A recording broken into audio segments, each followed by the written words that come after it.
आज दिनांक 12/4/2025 आजचा पहिला निलाव चालू होत आहे।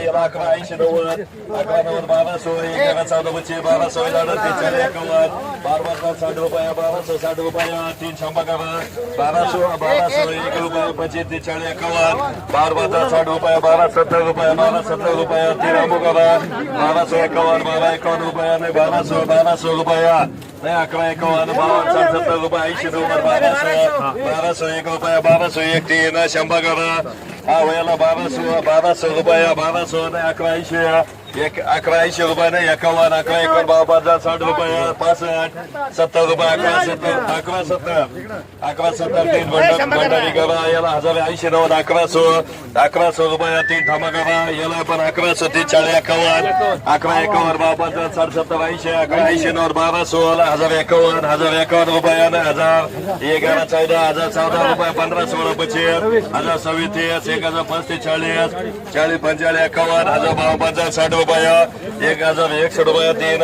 यश करा याला 500 रुपये 11 51 5 52 80 600 11 14 25 26 रुपये 3 अनुप करा 1200 रुपये 3 शंभर करा हा याला पण 1000 1000 रुपये 11 14 25 26 रुपये 1026 रुपये 3 ठम करा याला 1051 1052 1052 रुपये 3 एनबी करा 1 5 9 80 40 रुपये 1100 1 रुपये 2 14 रुपये 3 एवढी करा बाजूला तुम्ही 1100 1 रुपये 3 देऊ 1100 1 रुपये 1100 2 14 25 27 40 40 रुपये 51 51 3 अनुप करा 1100 12 60 70 80 12 80 90 1300 11 14 13 14 25 40 13 40 51 60 रुपये 65 70 13 71 रुपये 75 13 76 रुपये 80 13 81 रुपये 90 13 91 1400 रुपये 3 बसून करा बोलायला 851 851 60 रुपये 70 80 90 91 रुपये 91 रुपये 3 देवरत्न करा हा याला 1051 रुपये 51 रुपये 3 एमडी करा 60 रुपये 11 याला 11 रुपये 1 रुपये 11 3 5 14 11 25 11 30 31 रुपये 32 11 33 11 33 34 35 11 35 36 40 41 60 रुपये 1 तुम्ही बघा त्यात शेतकऱ्यांसाठी व व्यापाऱ्यांसाठी सुद्धा पाण्याची मुबलक व्यवस्था असते आणि ते पाणी पुरवण्यासाठी मार्केट कमिटीने पाणीवाल्यांना सुद्धा दिलेलं आहे। जे शिपाई असतात ते संपूर्ण व्यापाऱ्यांना तसेच पाणी पुरवतात, कारण उन्हाळ्याचा दिवस आहे त्यासाठी पाणी लागतं। सर्वांना पाणी पुरवण्याचा जिम्मा हा यांचा असतो। हे तसेच सर्व व्यापारी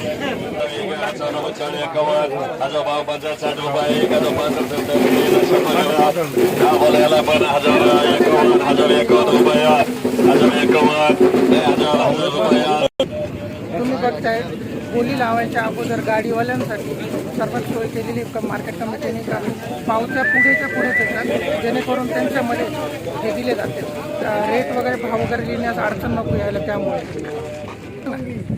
हे असे पावतीवाले शेतकऱ्यांच्या गाडीजवळ उभे असतात, जे गाडी नंबर घेऊन त्यांच्या गाडीचे हे नाव नंबर तसेच कुठून आले आहेत याचं पूर्ण माहिती घेऊन ते पावतीत भरून ठेवतात, जेणेकरून ज्या व्यापाऱ्यांनी घेतलेत त्याकरता त्यांना सोयीस्कर जावे म्हणून।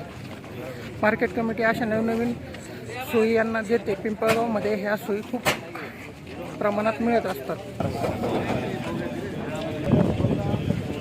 तुम्ही बघू शकता अशा पद्धतीने खाली कांदा पाडला जातो गाडीतून, त्यानंतर व्यापारी जवळ येतात तेव्हा ते बघून त्याच्यावर निलाव पुकारले जातात। 550 नग कांदा चालली आवक झालेली आहे ती ह्या पद्धतीत आहे। आता इकडे निलाव चालू आहे। इकडचा निलाव संपूर्ण झाल्यामुळे कांदा भरून हा प्रत्येक व्यापाऱ्याच्या खळ्यावर पाठवण्याचं प्रोव्हिजन चालू आहे। ते आता तिकडे जाऊन व्यवस्थितरित्या त्यांचं काय असेल तोलाई वगैरे करून मार्केट कमिटीमध्ये रेट वगैरे पाठवले जाते। तुम्ही इथे बघू शकतात पावती लिहिणारे आलेले आहेत।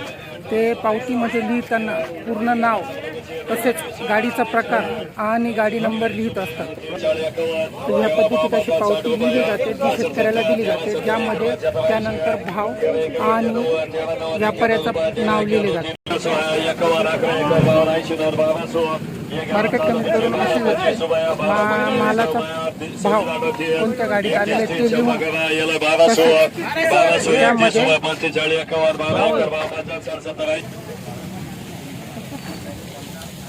आता आपण आलोय शरद दत्तात्रय घंगाळे यांच्याकडे.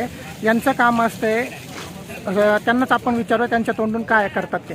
माझं काम हे मालाची प्रतवारी, फाळके पाडणे, माल उकरायला लावणे, शेतकऱ्याला व्यवस्थित पैसे मिळाले पाहिजे, व्यापाऱ्याला पण नुकसान नाही झालं पाहिजे, माल व्यवस्थित चेक करून देतो. तर अशा पद्धतीने यांचं काम असतं.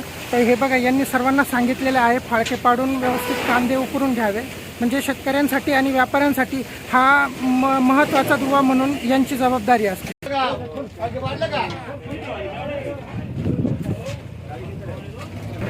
आता आपण बघत आहोत शेतकरी जेव्हा कांदा लिलावासाठी आणतो तर त्यानंतर त्याची कवायत काय असते, आणि त्यासाठी तुम्ही बघू शकता का दोघे तिघे शेतकरी मिळून एका ट्रॅक्टरला मदत करून ते फाळका उघडण्यास व ते कांदे बाहेर पसरू नये याकरता कशी एकमेकांना मदत करतात. म्हणजे इथे आपल्याला कळते तुकोबारायांची अभंगवाणी होली, एकमेका सहाय्य करू अवघे धरू सुपंत. ह्या पद्धतीत इथे शेतकरी काम करतात आणि लिलाव होण्याआधी शेतकरी सर्व माल वगैरे तयार करून इथे सविस्तर चर्चा करतात. रोज यांचे हेच काम असते आणि शेतकरी प्रत्येक जण आपला माल इथे विकण्यासाठी आणतो. तो एक नवीन आशेने, नवीन उमेदीने आणत असतो. जर तुम्ही बघाल, शेतकऱ्याला कधीच असं वाटत नाही का आज कमी झाला आहे उद्या जास्त होईल, ह्या पद्धतीत तो कधीही काम करत नाही. त्याचं काम फक्त एकच, माल तयार करणे आणि विकायला आणणे. म्हणूनच तर त्याला बळीराजा म्हटले जाते. आता तुम्ही बघू शकताय हे दादन ते मार्केट कमिटीची पावती घेऊन त्यावर एक शिक्का देत आहेत. तो शिक्का मार्केट कमिटीचा असतोय, तर जेणेकरून शेतकऱ्याची फसवणूक होऊ नये आणि तसंच त्याबद्दल कुणालाही काही ऑब्जेक्शन येऊ नये त्याकरता तो शिक्का दिला जातो. ह्या पद्धतीचा मार्केट कमिटीचा शिक्का असतो पावती. नमस्कार, आज आपण आलो आहे धनंजय निकम सरांकडे. आता आपण बघू शकतो त्यांच्या हातात कांदा आहे आणि त्याची तोटी खूप मोठी आहे. तर तुम्ही बघू शकता, तर त्याचं कारण आपण त्यांना विचारून घेऊयात. सर, तोटी मोठी ठेवण्याचं कारण हे आहे का हे जे तोटी जर कमी जर कापली तर कांदा जास्त दिवस चाळीत टिकत नाही. लांब तोटी जर राहिली तर कांदा जास्त दिवस चाळीत. ओके. तर अशा पद्धतीने त्यांनी तोटीचं महत्त्व सांगितलं आहे. म्हणजे थोडक्यात ते स्वतःसाठी सुद्धा कांदा साठवू शकतात किंवा व्यापाऱ्यांनी जरी साठवला तर व्यापाऱ्यांचं पण नुकसान न होण्यासाठी हा बळीराजा कशा पद्धतीने व्यापाऱ्यांना सुद्धा मदत करत असतो यामधून आपल्याला बघावयास मिळतंय. आज आपण मच्छिंद्र साहेबांना विचारूयात. सर, किती दिवसांपासून आपण हे कांदे मार्केटमध्ये आणतात? आणि आपल्या चालूबाज राहत आमचं रेग्युलर दरवर्षी मार्च एप्रिलमध्ये राहतो. ओके. आज किती ट्रॅक्टर आणलाय तुम्ही? आज आमचा हा दुसरा ट्रॅक्टर आहे. तसेच आता आपण भेटूयात शरद जगजाप पालखेड यांना. तर सर, आपण सांगा मला, आपला कांदा काय गेला? 1400 रुपये गेला. 1400 रुपये गेला. म्हणजे हा कोणत्या कंपनीत गेला? ओमकार व्हरायटीचा आहे. कांदा एक नंबर आहे. ॲव्हरेज खूप आहे. तर आपलं एकूण उत्पन्न किती झालं असेल यंदा? आता माझा 1 एकरमध्ये हा माझा 5वा ट्रॅक्टर आहे. अजून 3 ट्रॅक्टर निघतील. अरे वा. पण आता आलोय अतुल धनाईत नांदूर यांच्याकडे आहे. निर्यात शुल्क जरी शून्य झालेलं आहे पण कांद्याचे रेट अजून वाढलेले नाही आहेत. तर त्यांना जे रेट मिळतात तरी त्यामध्ये सुद्धा समाधानी आहेत.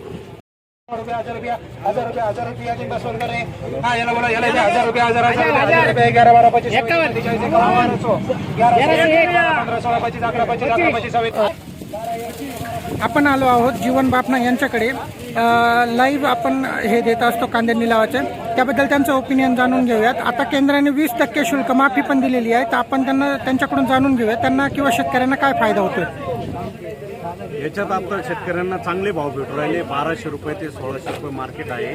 याच्यात या भावात विकायला शेतकऱ्यांना काहीच अडचण येत नाही आहे. तरी त्यांनी हे माल विकत राहायचे आणि माल यावर्षी भरपूर आहे, निरोगी माल आहे. यावर्षी मालात काही प्रॉब्लेम नाही आहे. आपण भेटूयात उत्तम टोंगारे यांना. हे हमाल मापारी आणि व्यापाऱ्यांमध्ये महत्त्वाचं दुव्याचं काम करत असतात.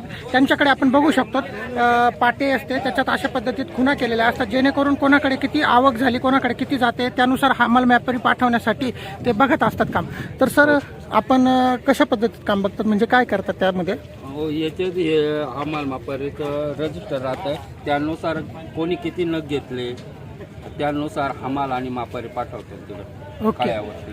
तर का म्हणजे आपण इथं कांदा विकतात, तर त्याबद्दल आपल्याला चांगलं वाटतंय का? म्हणजे काय वाटतं तुम्हाला, का माल कमी भावात जातो, जास्त भावात जातो? नाही, माल जसा माल आहे तसा भाव भेटतो ना. ओके, म्हणजे तुमचं म्हणणं आहे की चांगला भाव भेटत असतो इथे डेली. आजचा भाव आपला कसा गेला, काय गेला, त्याबद्दल काही दोन शब्द? मागच्या ट्रिपपेक्षा कमी गेला थोडा भाव. व्यापारी उभे आहेत, तर त्यांच्याकडून आपण जाणून घेऊया त्यांना काय वाटतं ह्या वर्षीच्या मार्केटमध्ये. यावर्षी आपलं जे कांदा मार्केट, यावर्षी जे आपलं कांदा मार्केट जातंय किंवा भाव आहे, त्याबद्दल तुम्हाला काय वाटतं? यावेळेस कांदा मार्केटचा भाव स्थिर आहे. 1200 रुपये ते सरासरी 1600 रुपयेपर्यंत मार्केट चालू आहे. 700-800 नगाची आवक उरली सध्या. त्यामुळे मार्केटचे भाव स्थिर आहे. यापुढे असे मार्केटचे भाव स्थिर राहतील याच्यात काही शंका नाही. सर, आपण आज थोडे खूप हसमुख आहात, तर त्याचं कारण काय सांगू शकाल? चांगला भाव गेला. ओके, आज कांद्याचा भाव तुमचा काय गेला? 1451. आता आपण आलो आहे गीते साहेब यांच्याकडे, जे कमिटीमध्ये काम बघतात. तर आपण त्यांच्याकडून जाणून घेऊयात का कमिटीचं काम कसं चालतं आणि काम काय काय करतात. तर गीते यांना, आपण मला सांगा, आपण इथे शेतकऱ्यांसाठी कशा सुविधा उपलब्ध करून दिलेल्या आहेत आणि मार्केट कमिटीचं काय पद्धतीने काम चालू असतं? शेतकऱ्यांसाठी लिलावासाठी आल्यानंतर गेटवर नंबर शीट दिलेली आहे. त्या नंबरप्रमाणे लिलावासाठी राजकीय उभे केले जातात. कुठेही शेतकऱ्याची अडचण होत नाही आणि नंबरशी लिलाव चालतो. ओके, म्हणजे शेतकऱ्यांना नंबरशी लिलावाचं काम करण्याचं काम बघतात. आणि आपल्याला म्हणजे आवक कशी आहे, किती आहे, काय आहे, हे कसं कळतं? हे आपल्याला नंबर दिल्याप्रमाणे पिकअपचे वेगळ्या पुस्तके आणि ट्रॅक्टरचे वेगळे आहे. त्याच्यावर आपण 4 कामगार ठेवलेले. डे नाईट शिफ्ट चालते. सकाळ आणि संध्याकाळपासून सुरू होती. 17 चालतात. सकाळी 8:30ला चालू होतात आणि आज लिलाव पूर्ण संपेपर्यंत लिलाव चालतात. 3:30ला चालू करून नंतर पूर्ण आवक कार्यापर्यंत लिलाव सुरू असतात. साधारण 5:30 ते 6 पर्यंत लिलाव आटपून जातात. राम राम मंडळी, आज आपण आलो आहे लक्ष्मण गुरुजी ॲग्रो एक्सपोर्ट यांच्याकडे, जे कैलाजी भंडारे आहेत. त्यांच्यासोबत आपण 2 क्षण घालूया, त्यांच्या संदर्भात माहिती घेऊया. नमस्कार. बोला. खरंच तर मी प्रथमतः शासनाचे धन्यवाद मी करू शकतो का त्यांनी 20% ड्युटी कमी केली आणि शेतकऱ्यांना चांगल्या पद्धतीचा म्हणजे रेट मिळवण्यासाठी त्यांनी केले. आणि दुसरी तरफ मी त्यांचा थोडा काय करावं, चुकीचा निर्णय म्हणावा लागणार आहे. त्यांनी जी 40% सुरुवातीला 40% निर्यात शुल्क लावलं, नंतर 20% वाढलं, तर याचे बी दुष्परिणाम आत्ता जे मार्केटवर जे आहे कमी झाल्याचे, याच्यावर त्याचे बी कारणं आहे. कारण कसं आहे, सातत्याने काही एखादा कस्टमर आहे ज्या विदेशामध्ये एक्सपोर्ट करताना, तर ती कुठंतरी ती लिंक तुटलेली आहे एक्सपोर्टची. त्याच्यामुळं आत्ता अचानक ड्युटी कमी करून तात्काळ लगेच त्याचा फायदा होणार नाही. तर निश्चित फायदा होणार आहे, पण आता त्याला ती रुटीन व्हायला वेळ लागला. जशी एखाद त्याला थोडा वेळ लागणार आहे गती यायला. आज बी कांद्यामध्ये कांदा थोडा कच्चा असल्या कारणाने बी एक्सपोर्ट थोडा मालाची प्रतवारी बी थोडी सुधारणा होईल हळूहळू, पण मग थोडी कमी असल्यामुळं त्याला थोडा यंत्रणा. आणि त्याच्यामुळे जे अख्ख्या ती देश आहे कंटिन्यू त्यांचं ग्राहक ते आहे कंटिन्यू टिकलेलं आहे. आणि आपल्या देशाचं नेमकं तेच होत आहे का आपण कंटिन्यू पुरवठा करत नाही. मग कधीतरी आपल्याला गरज आहे, मग त्या टायमाला आपण काय करतोय, आपण माल पुरवठा करण्याचा प्रयत्न करतोय. तर असं न होता का सुरळीत कसं एक्सपोर्ट चालू राहील याच्यावर शासनाने जरूर विचार केला पाहिजे. सुरळीत ठेवण्यासाठी एकदमच बंद न करता किंवा एकदमच एक्सपोर्ट ड्युटी न वाढवता ती रेग्युलर ठेवावी, जेणेकरून पूर्णपणे बंद न होता नियमित व्यापार हा सुरळीत चालू राहील. या पद्धतीचं त्यांचं